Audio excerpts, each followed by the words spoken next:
May the Lord give you peace, brothers, and welcome to this afternoon session. We begin with the reading from the Gospel passage, as we mentioned already, of the Good Samaritan, and then we'll make few reflections. Gospel of Luke chapter 10, verses 25 onwards. Then a teacher of the law came and began to test Jesus. He said, "Master, what shall I do to receive eternal life?" Jesus replied, "What is written in the law? How do you understand it?" The man answered, "It is written, you shall love the Lord your God with all your heart, with all your soul, with all your strength, and with all your mind, and you shall love your neighbor as yourself." Jesus replied, "You have answered correctly. Do this, and you shall live." The man, wanting to justify himself, asked Jesus, "Who is my neighbor?" Jesus then said, "There was a man going down from Jerusalem to Jericho, and he fell into the hands of robbers. They stripped him, beat him, and went off, leaving him half dead. It happened that a priest was going along that road and saw the man, but passed by on the other side. Likewise, a Levite saw the man and passed on by the other side. But a Samaritan too was going along that road, and when he came upon the man, he was moved with compassion. He went over to him and treated his wounds with oil and wine and wrapped them with bandages. Then he put him on his own animal and brought him to an inn where he took care of him. The next day he had to set off, but he gave 2 denarii to the keeper and told him, 'Take care of him, and if you spend more, I will repay when I come back.' Jesus then asked, 'Which of these 3, do you think, made himself a neighbor to the man who fell into the hands of robbers?' The teacher of the law answered, 'The one who had mercy on him.' And Jesus said, 'Go then and do likewise.'" The Gospel of the Lord. Dear brothers, we already heard how we began our retreat with the theme in mind, namely that we are all brothers and sisters, that we will make efforts this week during our retreat to think of ourselves as brothers who are universal. Think of brothers who are after the spirit of St. Francis. Think of brothers who will go out of their way. We also saw how there are different dark clouds that are surrounding this limited world, closed world, that we need to be aware, we need to look at them, not run away from them, not ignore them, but at the same time, we need to be proactive in responding to them. We need to respond to them positively. We need to remain positive despite all the clouds that are surrounding. We need to live in hope. And we saw how Pope Francis offers us the Good Samaritan parable to open our eyes to the need of the world today. How we need to reach out to the others. How we said in the morning, love matters. You want to rebuild this society that is broken? Love is the way. And you and me need to take responsibility for love and persevere in love. Today this hour we will dedicate a little to analyze few characteristics that are there in this parable, which Pope Francis himself reflects upon them. I love to see the way Pope Francis sees, and I'm sure those of you have already read and who would like to read and reflect will certainly be enriched by these reflections by Pope Francis. In the parable as it is given to us, we have 4 categories of the people. We have the robbers, we have the wounded man who is the victim, we have the priest and the Levite, and then we have the Good Sam or Good Samaritan. Well, we begin with the first character, namely the thieves or the robbers. Thieves or the robbers are everywhere, all around. Thieves and robbers are always waiting for a chance to take advantage. Whether they are hiding, they are waiting somewhere in the dark, or just they look normal but still are waiting. We don't know. But they are everywhere of all kinds. Pope Francis recognizes that robbers take advantage of the weakness, of the helplessness of the people around. Whether they're alone, they're sick, they're anxious, worried, they're old, they're children, they're women, vulnerable, people take advantage. People continuously take advantage. They are waiting upon. We see in the story of Genesis, Cain and Abel. Cain was waiting upon his brother, and when he appeared, he took advantage of the situation and had an argument and hit him and killed him. We have so many such stories, like the famous story of David, who took advantage of Uriah's wife because he was the king. We speak about the story of the other king or his queen who took advantage of poor Naboth, whose property he wanted to have. So many stories are being narrated in the Bible itself to let us know that people are waiting in and around to rob, to take advantage. And in the gospel today, what we read of the Good Samaritan, we have these robbers who are waiting upon, and when a man was passing by, they took advantage of that situation because that road was lonely road. There were not many people moving, and they jumped into him. In fact, we recognize that in Jerusalem those days, the pilgrims were constantly attacked by these robbers who were hiding in the hills and mountains. Very often from Jaffa to Jerusalem, about 40 kilometers of journey was done in fear. Rich people could afford securities, but ordinary citizens who were going to Jerusalem, they had fear in their heart for the fact that there were always some robbers or the other waiting. Today's journey is not from Jaffa to Jerusalem, but rather from Jerusalem down to Jericho. So we recognize that there are people everywhere waiting to take advantage.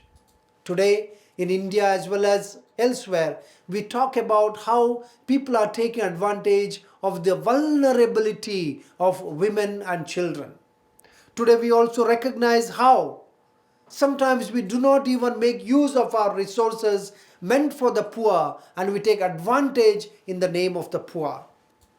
How sometimes we know that we write so many projects as religious, as priests, as societies for the welfare of the poor and the marginalized, where we do not actually reach out or execute well. There are so many ways we can take advantage of the situations. We need to recognize whether you and me, as positioned well in the church, in the structure as religious and friars, whether we too wait upon to take advantage of each other, most of all of each other as brothers. We recognize sometimes in us this desire to take advantage of the others. The second character is the passers-by. While passers-by are a general category of people who are always moving, you can see everywhere. People are moving, passing by, walking around. They don't know each other. Even in a city, even if a marketplace is full of people, many people are just passing by. They may not even notice things. They are on their way for their own matters. Passers-by. The parable presents to us two passers-by, namely the priest and the Levite. Let us remember, these are a category itself. They belong to the religious category. They are, in other words, holy men, or they're men of lobe, or of the gown, the holy gown. Priest and the Levite are very typical in their nature, in their reaction or response to the situation. Jesus, in a way, purposely presents them perhaps to open our eyes today. Religious category are one of the important categories of the working of the religion. For us, for you and me, of the church. How the church runs, how the church should run, we determine in many ways. We are the religious. We take people to God. We offer prayers on behalf of God. We are mediators in a way.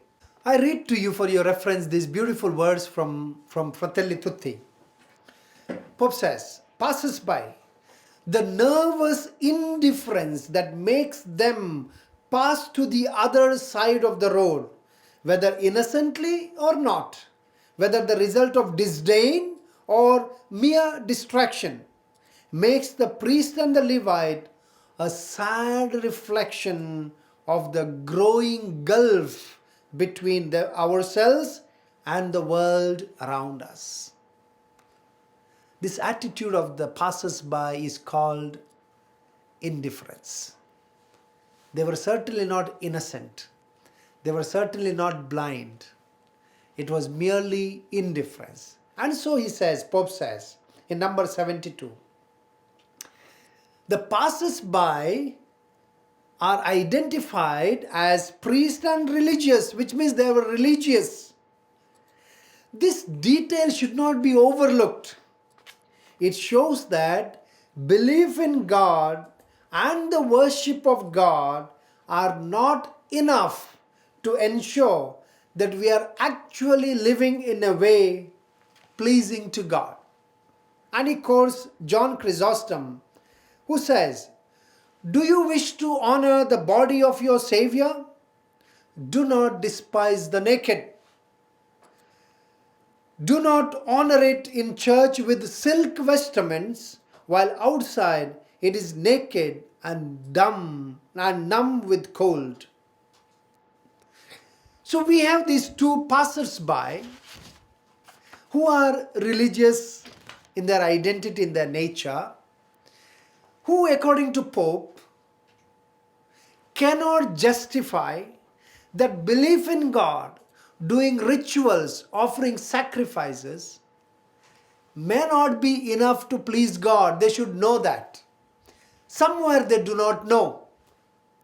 Instead, the way to please God is also in reaching out to the other who is in need, who is fallen down. I remember this story of an Indian priest who had gone to the US for his work.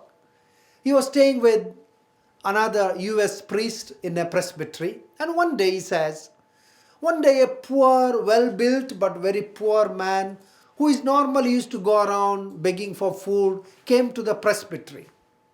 At first sight, the Indian priest refused to let him in. But when the American priest came to know, he let him in. Not only he let him in, he asked the person to open the fridge and take whatever he wants. The Indian priest was so disgusted. He asked the American priest, "How can you allow a man like this inside and allow him to take whatever he wants?" The American priest had to tell him, he is also a human being and he is in need of food. That, the Indian priest says, made all the difference in his life forever. Recently, when I was in the airport, we were doing all the security check. And while our bags were being checked, scanned, we were waiting the other side to collect the bags. I saw a young man before me who was also waiting for his bags. And as the bags were coming through the scanner, he took one by one. But he wouldn't touch the trays that were coming through the scanner, which it's understood that each passenger takes them and keeps them out. I happened to be there and I told that passenger, "Please take and put it there." He gazed at me and went away. Our religious life, our education, our professionalism sometimes can make us more blind or ignorant than we can think of. The story of the Good Samaritan, in which these two passers-by who pass by showing their indifference to a situation, are today an important reminder to us as well as friars, as religious. How do we look at the world? How we look at the needs of the world? Are we ignorant? Are we indifferent? Is a point that we must make here. The third character that we see is the man who has fallen on the road, who is the victim of this robbery. He is left to himself. There is nobody to rescue him, help him. Perhaps he has been a rich or poor man. We do not know. Whether the robbers got anything out of him, we do not know. But they left him almost dead there. A victim who is crying out even today. Like the victim of Abel in Genesis, who is crying out to the Lord. The blood is being crying out. There are such victims in our midst, within our community, maybe in our province, in our state and country, and all over. Pope Francis often refers to many migrants as such victims who are left alone. We recognize how last year, almost this time, there were hundreds and millions of people who took to the roads to reach home. Many of them dying on the way, out of fear. These are victims who are left alone to themselves to die. There is a big indifference. Even the Supreme Court did not come to the aid of these people who are making their way home in the hot sun, walking all the way. There was no one to help them. And those who came forward to help, they were not enough. We always have victims in and around us. But one thing that I would like to notify here is that there are also some of us within the religious circle who play a victim card, which is not all right, who are actually sick, who play the victim card to get pity. We are not talking about that. We're talking about here a real injustice being done to the man who is lying there helpless, hapless, waiting for someone to show mercy before he is dead. Whether animals come at night there to attack the man, we do not know. So we have victims all over. Perhaps they are in and around you. Do you see them? Are you also a victim? Then we talk about the fourth category, the character, namely the Good Sam, the Good Samaritan. Good Samaritan is a very interesting character. Good Samaritan has his own background. He has his own baggage to carry, namely that he is a Samaritan. He is not accepted by the outside world. While it may not matter to me at all, yet he is branded as a Samaritan. In fact, the word Samaritan was a word that is not normal. A category, a brand that was given to a particular kind of people for no fault of theirs. They too worship God. They too love God. They too believe God. They too offer sacrifices. But they are Samaritans. To be rejected, to be kept away. This is another type of ghetto mentality. But this Good Samaritan today shows himself why he is a Samaritan and why he is a good. While the people who are called as the normal, who belong to the majority, the priest and the Levite, who claim to be people who are normal and belong to God, do not show an attitude that belongs to God. Good Samaritan instead shows us how an attitude at that time, an attitude of compassion, makes him a wonderful person before us. Good Samaritan has his baggage to carry, yes. He could also play the victim, but he does not. He overlooks all this. He respects himself and he accepts himself. The only thing that he does is to attend to the needs of the other, whoever that person may be. And hence, in his journey too, in this road, when he comes across a man who is almost dying in need of help, this man gets down from his animal looks at that person, sees the need. That here is a man, human being, made in my own self, looks like me, made in the image and likeness of God. He is also a human like me. He needs help from me. I cannot close my eyes and simply move away and pass by. It's not possible. This Good Samaritan must have been a chance traveler, as Pope would say. He happened to travel. He happened to see this man fallen. But his attitude is not perhaps happened to be. This man was made up of this category of compassion. This Good Samaritan is a wonderful lesson for us today. Through this wonderful lesson, Pope Francis, basing himself on this parable, sets out to preach to the world an important lesson in which we show ourselves as humans first. I see how during our formation we were told that our formation is human first, Christian and then Franciscan. Human. To be human is to recognize the other as human as well. Made by same God, as Job we quoted already, who says, the same God who made me in my mother's womb is the same God who made you.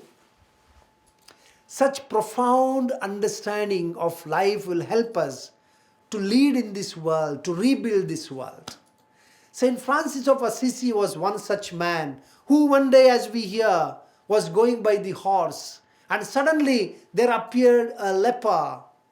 He got down, went, and impelled by the compassion of Christ, went and hugged him, embraced him, exchanged his clothes.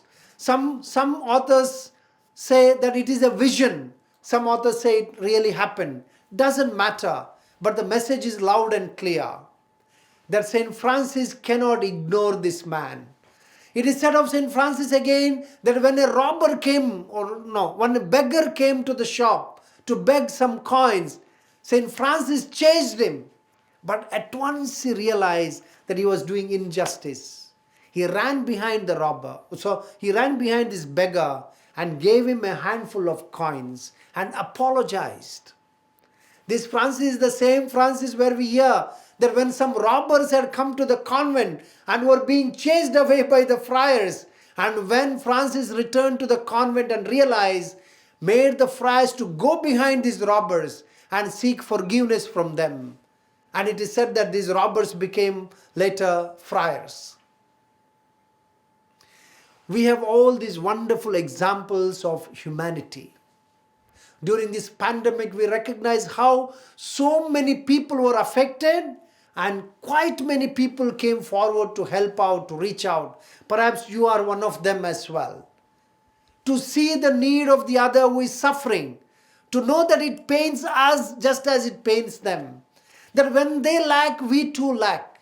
And therefore the only way is to get down, to apply the balm, to wipe the wounds, to mount the person again on the animal and take him to the next place where there is safety and security. Good Sam is that Sam who inspires in each one of us the human values of recognizing the need of the others. Good Sams are everywhere. Good Sams are also lacking today. And what is worse, many times these good Sams don't exist among us religious. We who are in particular called to be compassionate, to be joyful, to be meaningful in this life. May we recognize today that we need to be a good Sam here and now. A Sam who sees, who feels, and who does what is needed here and now, right at this time. Not tomorrow, not later. Let me see next time. Oh, how many times we religious have ignored the poor and those who are in need because we were busy. Oh, how many times we have told the people who have come to us and say, come next time, come another time. Oh, how many times in the office we have made the people to stay long time outside for no reason.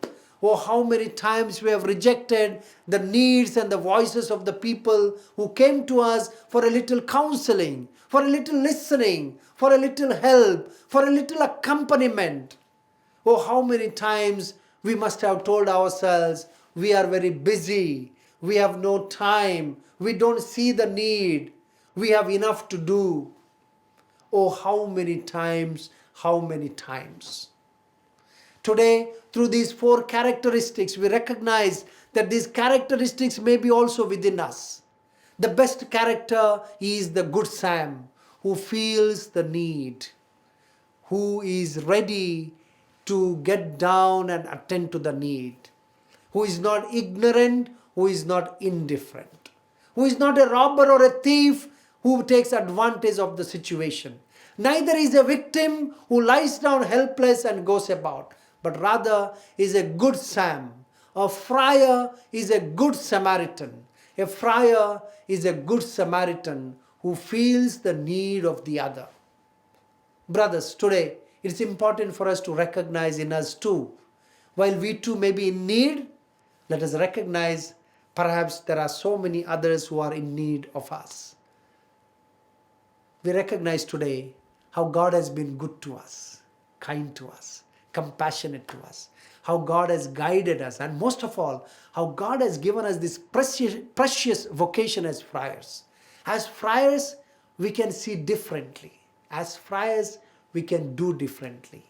And as friars, we can simply get down from our chairs, walk to that person who is in need, meet him or her, do the honors of doing the help required, and truly be blessed.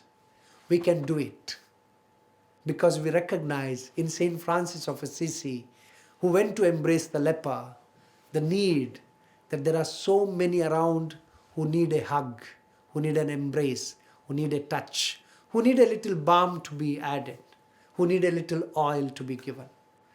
There are so many. If so, let us be brothers again. Let us be good Samaritans again. Let us be those people who can open our eyes and see, who can stretch our hands and reach out, who can walk that extra mile, who can wait upon others. May God bless all of us today once again, and may God give you a wonderful evening today. God bless you.